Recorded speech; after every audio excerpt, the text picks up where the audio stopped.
မစင်ညာမှာကိုစိတ်ကြိုက်ကိုထားခြင်းတဲ့တပ်ပုံကိုထားလို့ရတဲ့နီလန်းကိုမျှဝေပေးပါမယ်အရင်ဆုံးမစင်ညာတဲ့ကိုနှိပ်ဝင်ပါမစင်ညာတဲ့ကိုရောက်လာရင်ထောင်းနာကအိုက်ကွန်လေးတဲ့ကိုတစ်ချက်နှိပ်ဝင်သွားလိုက်ပါဒီနေရာကိုရောက်လာပြီဆိုရင်တော့ကျွန်တော်တို့ကအပေါ်ဆုံးမှာတွေ့နေရတဲ့ theme ဆိုတဲ့နေရာကိုတစ်ချက်ထပ်ပြီးတော့နှိပ်ရမှာဖြစ်ပါတယ်ကျွန်တော်ဝိုင်းပြထားတဲ့ဒီဟာလေးကိုနှိပ်လိုက်ပါ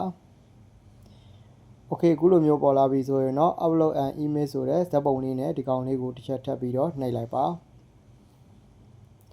ဒါဆိုရင်တော့ကိုယ့်ရဲ့တပ်ပုံဖိုင်ထဲကိုရောက်လာမှာဖြစ်ပါတယ်ဒီနေရာမှာကိုထားကြည့်ခြင်းနဲ့တပ်ပုံကိုရွေးပြီးတော့နှိပ်လိုက်ပါပြီးရင်တော့ကျွန်တော်တို့ကဒီတပ်ပုံကိုထားမယ်ဆိုရင်အောက်ကဆေးဆိုတာကိုထပ်ပြီးတော့နှိပ်ပေးလိုက်ပါ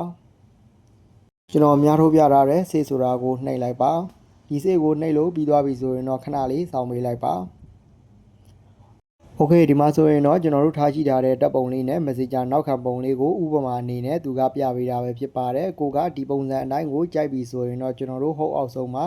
select ဆိုတဲ့ဒီကောင်လေးကိုနှိပ်ပေးရမှာပဲဖြစ်ပါတယ်အခုလိုနှိပ်လိုက်ပြီဆိုရင်တော့ကျွန်တော်တို့ရဲ့ Messenger နောက်ခံမှာကိုထားကြည့်ထားတဲ့တပ်ပုံလေးရသွားပြီပဲဖြစ်ပါတယ်အဲ့ဒီလိုအနေနဲ့ကတော့ဒီနေရာမှာကိုထားခြင်းတဲ့တပ်ပုံကိုစိတ်ကြိုက်ရွေးချယ်ပြီးထားလို့ရပါတယ်ကိုရဲ့ရှစ်တူပုံကိုရဲ့မိဘပုံကိုစိတ်ကြိုက်ဒီနေရာမှာရွေးချယ်ပြီးထားလို့ရပါတယ်ခင်ဗျာ